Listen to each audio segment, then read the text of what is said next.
It's finally here, Election Day 2020 in the United States. And my oh my, what a nice response from the stock market. We finished higher for the second straight day, and for the S&P 500, we are up 1.78%, which was actually the second best election day result ever. Now it's only 15 minutes after the stock market has closed here as I record this, so I have no idea what will happen later on this evening as the results start coming in, which is expected to be about 7 p.m. Eastern Time. And so there is always that opportunity for drama to unfold, as we saw back in 2016. So for those of you that use the Thinkorswim platform, remember that you could use ticker symbol /ES on your Thinkorswim platform if you kind of want to follow the stock market futures contracts out there, specifically for the S&P 500. We had quite the crazy futures session back in 2016. So we'll keep our eye on that as the night unfolds. But for today's video, I wanted to focus on one of the sectors that's kind of been middling sideways for an iron condor trade application example. So with that, let's go ahead and get started. Welcome to the Market Outlook video presented by MarketScholars.com. I'm your host, Brandon Van Zee. It's November 3rd, 2020. First of all, if you're new, welcome aboard. Remember to go over to YouTube, click subscribe on our channel, then go down to the description area and sign up for our email distribution list. So that way you can be notified whenever we post these videos. You can also be notified as to which stocks in the S&P 500 are giving you overbought and oversold cluster signals according to the market forecast technical indicator. In addition to that, we're heavy users of Twitter. My handle is @BrandonVanZ, and I would encourage you to follow me there if you're not doing so already. Also, we very much appreciate those of you that click like and retweet on these Market Outlook related tweets. Last but not least, we do have a presence on Facebook. Feel free to join our group at the web address you see in the logo in front of you. All right, let's go ahead and jump into today's action. And as you can see, I've got chart 6D pulled up here in front of us. As a reminder, for those of you that are premium members of Market Scholars, you get access to all 50 of our customized charts that we use. And so I don't use this particular chart all that much, but I tend to pull it up if we have a 1% or more up or down day. Today happens to be of the up variety. As mentioned in the intro, the S&P 500, as you can see here, was up 1.78% today. So as we look at this kind of middle portion of this graph, you can see that the green line here is up and through that blue horizontal line. In fact, interestingly enough, 3 out of the last 4 days, we've had a 1% or greater up move in the stock market. Now, we do have to remind ourselves that the day in between that didn't happen, we had a 1% down move, and the day before all of those moves was a 3% down move. So we've been seeing a little bit more kind of wide and loose trading activity here recently as traders are positioning themselves for whatever the outcome may be here in the U.S. elections. And so right now, I think a lot of folks are looking at these levels here on the S&P 500 at around, let's call it about 32.25. You can see we were trading around those levels back here in mid to late September, and that's effectively where we bounced from here just 2 days ago as well. So a bit of a double bottom forming there. Now, of course, that can be disrupted very, very quickly if the market doesn't like what it sees in terms of election results or lack thereof. Remember, one of the possibilities is that we don't learn who will win the election here anytime soon. And if that's the case, sometimes the stock market has a problem with that because it does not like this uncertainty that could exist with it. But as of this moment in time, I suppose the bulls are a little bit more emboldened here with a couple of up days leading into the election and having us kind of protected that double bottom zone as opposed to breaching that here in the last couple of days. So maybe we get a little bit of a bounce higher after this election is done with. All right, let's go ahead and take a look here at our Market Watch tab as well, try to get a sense of how the market breadth was today. So let me go over here to visualize, and I've got the S&P 500 pulled up. And of the approximate 500 stocks in the S&P 500, we had about 448 that closed higher today. That is a pretty strong breadth day. In fact, this was had the feel of more of a reopening economy. Those of you that have been listening to David and I over the past several months will surely recognize that there's kind of the coronavirus plays out there where traders assume we're going to be locked up in our houses forever, and then there's kind of the reopening plays. Today was a little bit more of that reopening play type of a feel. Stocks like JP Morgan I saw bouncing right out of the gate here this morning, up over 3%, and a number of the financials participated right along with that. And remember, the financials have been one of the areas that's really lagged. In fact, I retweeted something earlier today that was showing what was the best performing sectors versus the worst performing sectors during this 4 years since Trump was elected. And financials were actually the second worst performer. Now, keep in mind, at the time that Trump was elected, there was a theory going around that financials were going to really do well under his presidency, as there would be maybe less red tape and regulation within the banking industry. So I remember back in 2016, a lot of people were pushing into the banks right after the election, the very next day. And it lasted pretty much through the end of that year, if I recall properly. Anyway, that ended up fizzling and failing, and the theory just didn't end up playing out the way that most people expected, and the financials ended up being the second worst sector, just in front of the energy cohort during that time period. So I'm not sure if there's much to read into the move in the financials today, but perhaps with a new administration, maybe those that are trading the financials would have an excuse to send them in the opposite direction. And again, we don't know what the results are at this moment in time. A lot of the early polling suggests that Biden has a lead, but we have to remind ourselves that the vast majority of people, especially in the media, suggested that Hillary Clinton was a shoo-in for the presidency 4 years ago. And that's why the futures market went chaotic that night of the election night, because nearly everyone was thinking that Clinton would end up with the presidency, and it of course ended up being Trump. And so the stock market got a bit confused, and the futures contracts sold off dramatically in the middle of the night, only to come rallying back by the next day. So anyway, we'll see if there's a change in the Oval Office or not. But what we do know is that the original thesis for the financials over the last 4 years was incorrect. And so perhaps if there is a change in the Oval Office, that might spur on some more positive vibrations within the financials. So we'll keep our eye on that story, but just be aware that today was a very strong day across the board. Only about 50 stocks closed lower in the S&P 500, and approximately 450 closed higher. So that is a very, very strong showing there in terms of market breadth. If you wanted to look at the heat map, we could pull that up as well. I'm sure there's probably not a whole lot of difference as far as what you were expecting.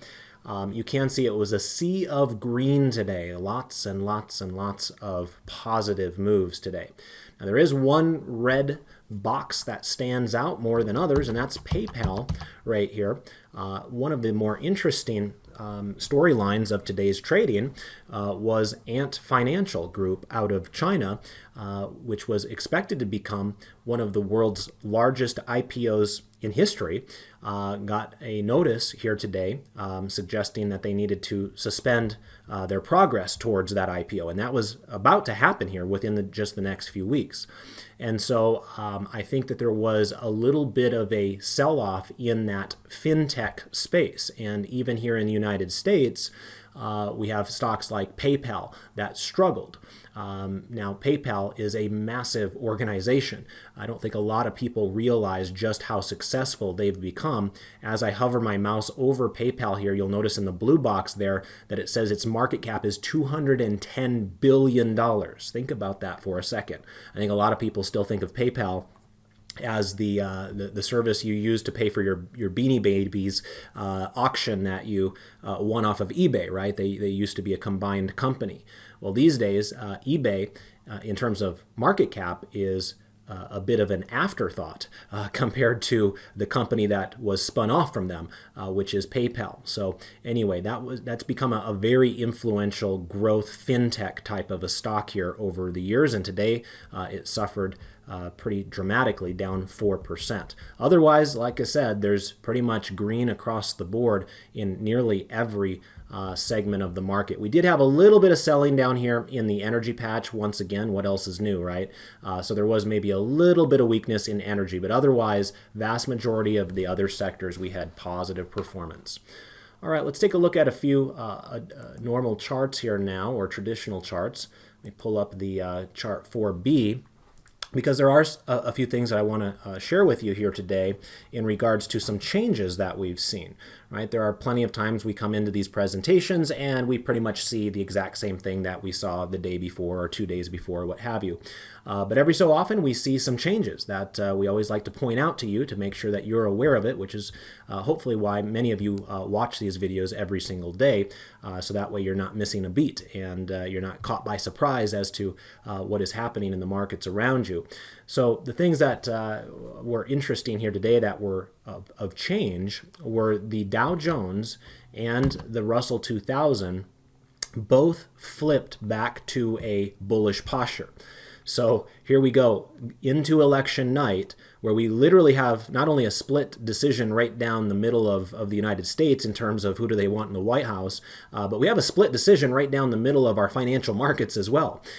We have bullish postures on the Dow Jones Industrial Average and the Russell 2000, and we have bearish postures on the S&P 500 and the NASDAQ Composite. So just to clarify, you'll notice that with the Dow Jones, we were up over 2% today. So notice that the S&P 500 was actually the laggard, surprisingly enough. You know, despite it having its second best showing on election day history at 1.78%, it was actually up the least amount of these four charts here in front of us. Second least would have been the NASDAQ Composite up 1.85%, and then we had the Dow Jones up just over 2%, and the big winner today was the Russell 2000. The small caps erupted, up nearly 3%. They were up 2.91%. And you can see that with the Russell 2000, it's assuming that leadership role again. Remember, we were having that conversation just a couple of weeks ago, kind of during this territory right here, mid to late October. I was mentioning that to you that, you know, all of a sudden we're finding that small caps are really finding some strength. And I was talking about it from a factor perspective as well, where the small size or the low size factor had worked its way all the way up to the second ranking on my factor selector. So anyway, you did take a little bit of time off there with the Russell 2000 as the stock market itself fell across the board in the last, let's call it, week and a half or so. But after these last 2 days, you can see where market participants have their interest. Notice that the Russell 2000 has absolutely erupted higher in the last 2 days. Now, we're not breaking out to new highs, so we do have to keep that kind of in check. But you can see that with this nearly 3% move today, we blasted all the way from being fairly dramatically below the 30-day moving average to now being fairly dramatically above the moving average in just basically 2 sessions. And in doing so, that moving average color changed from yellow to green. And what that signifies is kind of instability or lack of trend in terms of the yellow kind of cautious tone to green being we're bullish again, according to the 30-day moving average, right? Price is above a rising moving average when that moving average is green. And the background color is dark green, and that is happening because the intermediate line on the market forecast technical indicator that you can find on the Thinkorswim platform is now considered to be strongly bullish again. Not weakly bullish, but strongly bullish. And the reason for that is you can see that the green line fell out of the upper reversal zone about a week and a half ago, and over the last few days has been kind of stabilizing and actually curled a little bit higher here after today's nearly 3% rise. I know this is probably hard for many of you to see depending upon your monitor size or your screen size. So remember, you can always look at this label here to see what the current reading is of that intermediate green line, and it's at 60 and rising. Remember, if the reading is between 20 and 80 and it's rising, it means we have a bullish posture. You can take it a step further and kind of divide that bullish posture into either weakly bullish or strongly bullish.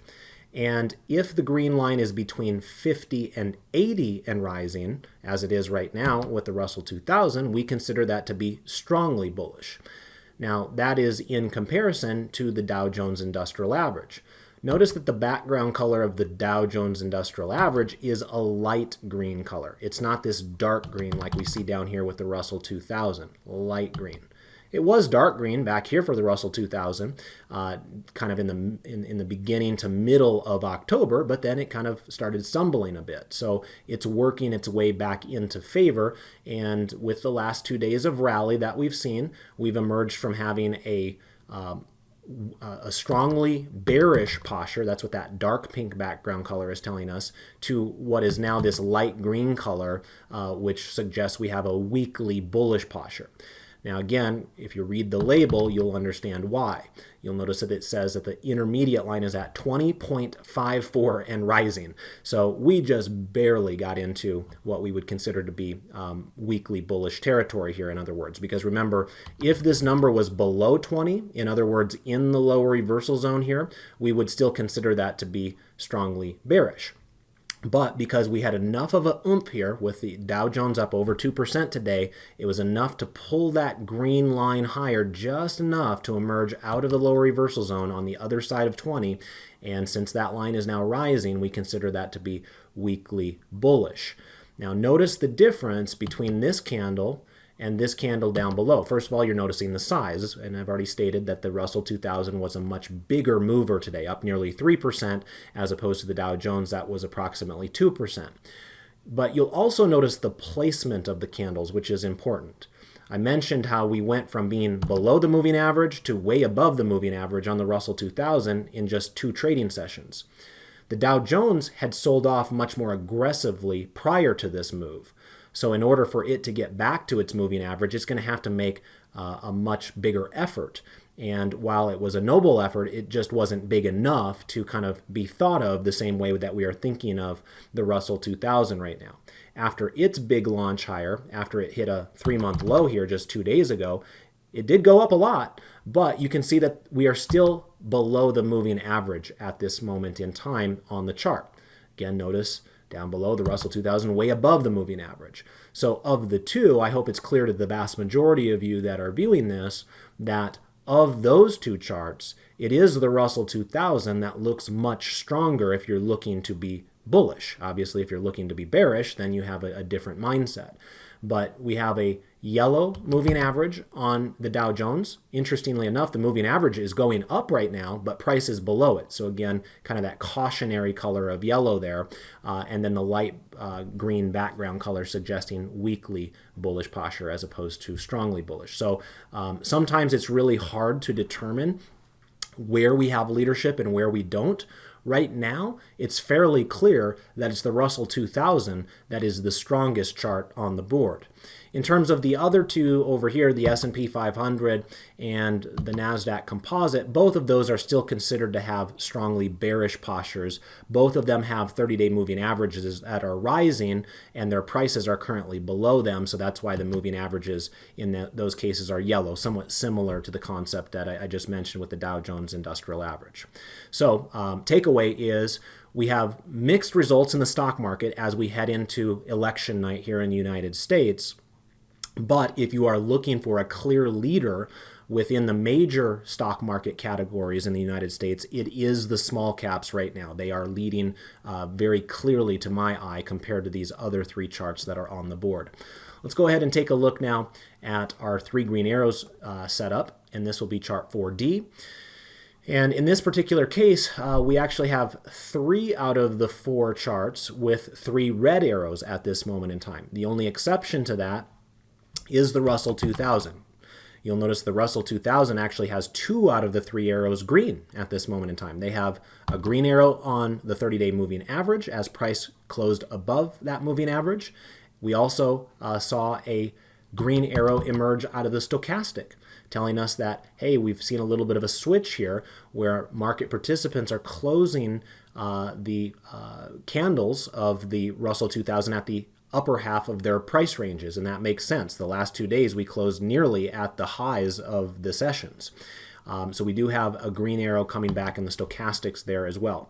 But we don't have a complete set of 3 green arrows because we still have a red arrow here on the MACD histogram. But we're certainly heading in the right direction. Got a ways to go yet. We might not get there tomorrow, even if we do have an up day in the market. We'll just have to see how aggressive it is. If it's a down day in the market tomorrow, then it's almost assuredly not going to get there.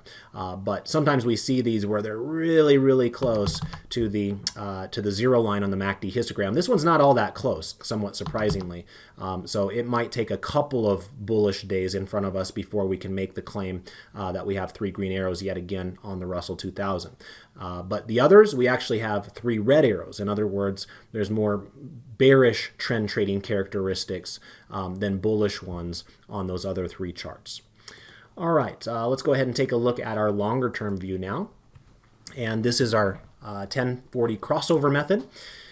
And as you can see here, we do have bullish charts across the board. And what I mean by that is on this particular chart 4C, we are looking at the 10-week moving average represented by the orange line and the 40-week moving average represented by the blue line. And we're looking for crosses of those moving averages. Right now, the orange line is above the blue line in all 4 of our charts cases. Interestingly enough, the one that's kind of the weakest on that count is actually the Dow Jones Industrial Average. That one, you can see the lines are pinching together a little bit closer to one another. So we'll keep our eye on that. I said it's kind of interesting because, on the daily candle view, we saw that the Dow Jones was slightly stronger than the S&P 500 and the NASDAQ. But here, when we kind of switch it to more of a longer-term weekly candle view, we see that the Dow Jones is maybe struggling a little bit more than those two when it comes to that particular mindset. So we'll keep our eye on that story. If anything changes, of course, we'll notify you of it here in these videos. Let's take a quick pop on over to the internet. And as always, I want to say thank you to those of you that help support David and I on social media. Particularly on Twitter is kind of the social platform of choice for us. And so that's kind of what I use to gauge whether we are having an impactful opportunity for you guys here with these free videos. Remember, David and I have plenty of other things to do during the day as we are running our own business. And so doing a free YouTube video for a couple of hours of our day may not always be of the highest of our motivations. And so we need to make sure that our time is well spent. If you guys get value out of these free YouTube videos every night, you can do us one favor. A very simple thing. It only takes you 5 seconds, and that is to click like for us there on Twitter. And you can do that in a number of ways. You can either do it right here directly on our website. When you're watching the video, we have this little Twitter widget pulled up directly below it. You can go directly to Twitter if you wanted to, where you'll find the Market Outlook tweet usually pinned to the top of our timelines. We also leave links for you in the description area of the YouTube video itself if you're watching the video over on YouTube. And we also include a link to Twitter on our email notification that we send you out. So there's really 4 different easy ways for you to find out how to click like for us on Twitter if you want to support us and if you want to encourage us to do these videos every day. So thank you to the 100 people exactly that did that for me last time around. Also, while I'm over here, quick reminder that you can see that the trading room registration is up. So remember, David and I teach 5 classes each week, in addition to doing these free videos here on YouTube. And so for those of you that are premium members of Market Scholars, you'll see the trading room's registration has been updated by David over the weekend, where you can register for all of our monthly classes for the month of November, all in one fell swoop. Make it nice and easy for you there. I taught my dividend growth investing class earlier today. And so if you're interested in my thoughts on a couple of brand new utility stocks that we've never reviewed formally in the past, that is now waiting for you in the trading room's calendar area of our website if you're a premium member. And David taught his directional option strategies class. So make sure you're checking out those excellent resources as well. Also, wanted to share this graphic with you here today. This is the sector selector graphic that shows us sector rotation. Now remember, this is an equal weight version, so this is not your traditional market cap weighted thought process when it comes to looking at the sectors. So this is equal weighted, which gives us maybe a broader view in terms of whether there is actual strength or weakness within various sectors that are out there, and it's not just being dominated by the big Amazons or Apples of the world. Anyway, as you can see here, we had some of the similar top threes that are going into it right there. And so, you know what? Hang on just a second. For some reason, this is the old one, and I didn't realize that until just now. Hang on just a second. I must have clicked the wrong one. My apologies. Usually I'm on top of that. Here is the 30th. I was going to say, boy, that looks a little different than I was anticipating. Here we go. The top three were exactly the same as the top three as the week before, with just a little bit of rearrangement within the top three right there. What I did want to point out as well, because my trade application example is going to involve this sector, is notice that healthcare is stuck at number 7 for the second straight week. In fact, healthcare has basically been stuck between 5 and 7 for the vast majority of the last 3 months. Really, the only exception to that, as far as I can see, is right here on September 25th. It was at the 4th ranked. But otherwise, every single week, with the exception of that 1 week in the last 3 months, healthcare has been basically stuck immediately in the middle of our rankings between 5 and 7. So just keep that in the back of your mind as we head towards our trade application example. And remember, those of you that are premium members of Market Scholars, you have access to this sector rotation information anytime you want over on our Tools tab of our website. All right, let's get back over to Thinkorswim. And I wanted to share with you the 12 grid analysis. And so let's go ahead and do the asset class 12 grid here. And as we look at this, you can kind of see there's a variety of pink and green charts that are out there. Now, the green charts that I've been kind of pointing out to you more recently, in particular, the one in the lower right-hand corner, it continues to impress. I've said the last couple of times during the presentation that if you were to eliminate the ticker symbol TNX and just pretend it's some sort of a growth stock ticker symbol, you would look at this chart and you would be highly interested. You might be salivating over that chart. That is a beautiful chart of higher highs and higher lows. Now, as it stands, that is interest rates, and interest rates continue to creep higher. Now, remember, that's a good thing for our purposes in this particular presentation, because one of my more recent trade application examples was to sell a bear call spread on long-term treasuries themselves. And so long-term treasuries continue to be in this downtrend at the same time that the interest rates themselves continue to be in an uptrend, which is, typically true.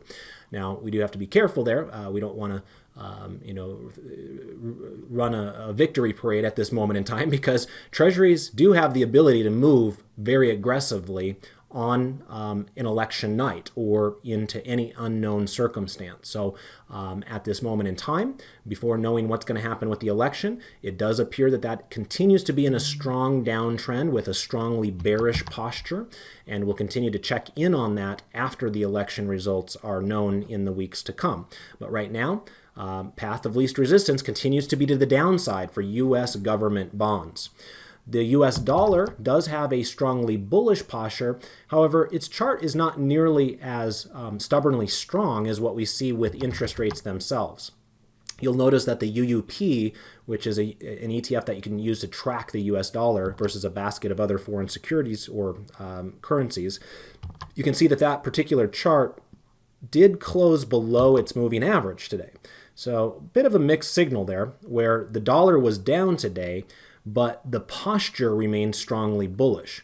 What I see here is more of a kind of a middling sideways situation for the US dollar, which is part of the reason we haven't seen an aggressive move up or down out of gold. It's kind of been middling sideways as well. We have seen a little bit more aggressive activity in oil, mostly to the downside, but even that has seen a little bit of a dead cat bounce here in the last few sessions. But at this moment in time, oil does remain strongly bearish, which is part of the reason that energy stocks can't seem to get out of their own way. In terms of foreign market performance, today was an interesting day in that EFA, which represents the developed foreign stocks, actually outperformed emerging foreign stocks by a wide margin. Remember, we were talking about in recent weeks how the opposite was true, how the emerging markets were leading the other areas of the globe. Today was a rare day where we had kind of that, again, that reopening theme to today's market. A lot of the banks were doing well. Remember, there's a lot of, in the developed foreign markets, especially over in Europe, they're kind of commanded by banks and industrials and heavy equipment and that sort of thing. So that might have been part of the story here today as to why there was that big outperformance. But I think another big part of it was what I shared with you earlier, which was this concern over the Ant Financial IPO. Remember, that was going to be a big splash for the Chinese capital markets. And China continues to be one of the most influential and important emerging markets out there. So perhaps a little bit of a wet blanket thrown on the emerging markets trade today as a result of what was happening there with Ant Financial. Let's take a quick peek here at the U.S. sectors 12 grid. And as you can see, it's kind of a mixed bag in terms of bullishness versus bearishness from an intermediate posture perspective. You do see that materials here kind of in the middle of the chart is the dark green background color, telling us that this is the one that has the strongly bullish posture. And remember when we were looking at the sector selector here not too long ago, that materials was amongst those top three there. Now this is the market cap weighted version, but materials is not one of those areas that gets overly manipulated by big market cap companies compared to the way that the discretionary or technology or even energy does. So it's not as big of an issue with materials. And you can see we're up here kind of in the resistance area that was established back in mid-September and kind of mid-October. So we don't have a breakout on our hands, but at least we're within spitting distance of setting a new multi-month high there on materials, and that is typically not the case with a lot of our other charts that are out there. So today, again, to reiterate, the energy area was the weak link. Energy was the only one that finished in the red. XLE was down 0.57%, and all the rest of the sectors were up today as we saw a robust rally across the board. And you can see industrials had a great day. They were up nearly 3%.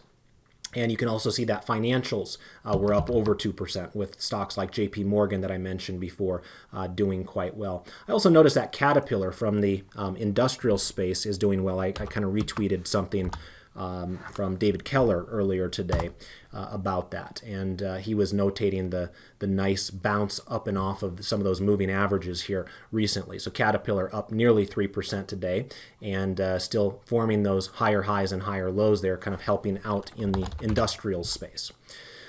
Down below here in the lower left-hand corner, I did want to point out XLV. You'll notice that right now we continue to have what is considered to be a strongly bearish posture on XLV as its intermediate line is at 26 and falling. You'll notice that where it resides right now compared to its moving average is it closed just a hair below its 30-day moving average. Earlier in today's session, it was actually above it. You'll notice that this is one of the charts that has kind of a long upper shadow on it. And so that kind of stood out to me and will represent our trade application example for the day. So let me pull up chart 3A so we can kind of see this in a little bit better detail. And the ticker symbol that I'm using here is XLV as in Victor, and that represents the healthcare sector in the S&P 500 from an ETF perspective. So it's a way for you to trade, kind of all the healthcare companies in the S&P 500 at once.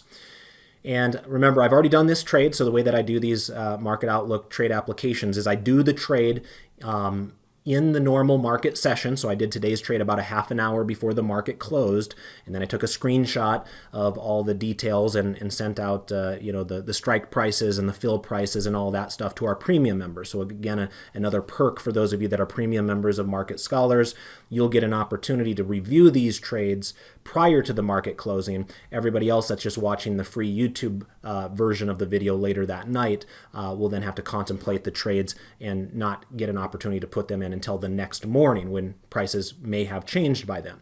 So anyway, what I was looking at with today's trade application is an iron condor on XLV. For those of you that are not familiar with that term, an iron condor is a neutral trade. It is a trade that you implement, if you're the seller of the iron condor at least, when you think that the stock in question, or in this case the ETF in question, is in a neutral position and you expect it to continue to kind of go sideways. So it's not a directional bet like a lot of the other trades that we put on. This is basically saying you have an opportunity to bet on a stock going nowhere and potentially making money off of that bet. So you can see here that on the last 3 months, XLV has pretty much gone nowhere. You can see here that the 3-month performance up here in the top label in the red says 1.54%. So in other words, it went down just over 1% in 3 months. In other words, it hardly went anywhere. It's about as flat as a pancake from a performance perspective, even though there's been a little bit of volatility up and down along the way. But generally speaking, I think most people would look at this chart and say, this is not a chart of a strong trender. This is a chart of a stock that's chopping sideways. And you even see that a little bit in the market forecast technical indicator itself, with the blue line, which is kind of used for swing trading purposes, being in a bullish position right now, but the green line still falling, which is what trend traders are using. And in other words, we would have more of a bearish position on it from a trend trading perspective. So even internally, within one indicator, we have conflicts of interest. And you can see what I mentioned before as well. Here's your long upper shadow on today's candle as it tried to break out above its moving average, but it was just simply not able to do that. So we have had kind of this reversion to the mean type of a move, and we don't know where it's going to take us yet, but one possibility is that it starts using this moving average as a resistance area. And that moving average happens to be about directly in the middle of the last 3 months worth of trading activity. Now I've put the break-even lines on the chart, but only my upper one is able to be viewed right now. And so let me change the time period here so we can see the bottom one as well. So let me go from a 3-month to a 6-month chart. And you can see now our bottom break-even on that trade. And so when you're doing an iron condor, you're basically selling a bear call spread on the upper side of the chart, and you're selling a bull put spread on the lower side of the chart. And these two lines here represent my break-evens for that particular trade that I established. What we are hoping to accomplish with this trade is for this particular security to stay between those two blue lines from now until December when those contracts expire. And so you can see that my upper bound is 114.50 and my lower bound is 93.50. And you'll notice that in the last 6 months, this healthcare ETF has largely traded in that range. In fact, it has the entire 6-month period. You can see that the lowest it traded during the last 6 months was $95.42. The highest it traded was $109.74. So if you think that the next 45 days until the December options expiration are going to be pretty much status quo as to what has happened to this particular ETF in the last 6 entire months, then this is a way for you to make some money off of that concept. Again, where we would get in trouble is if there was a major breakout to the upside or a major breakout to the downside where we breach my blue lines that you see established on those charts. Otherwise, if the stock goes up a little bit, goes down a little bit, continues to go sideways, in all of those situations, we would make money off of this iron condor. And again, if you need the details as far as what strikes I selected, because I did a $2 wide on each side, you can refer to your Telegram trade alerts notice if you are a premium member, where I've taken a screenshot of the trade execution prices and strike prices as well. So that's what I had for you here tonight. Remember to do your civic duty if you haven't done so already and get out and vote.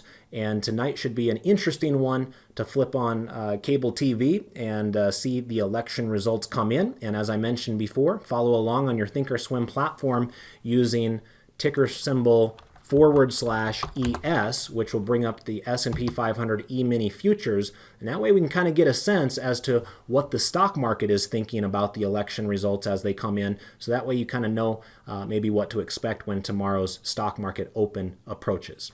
So with that, I want to wish you all the best of success with your trades and your investments. If you got value out of this video, do me a favor, go on over to Twitter and click like for me. I appreciate that very much. We'll see you all next time. Bye-bye.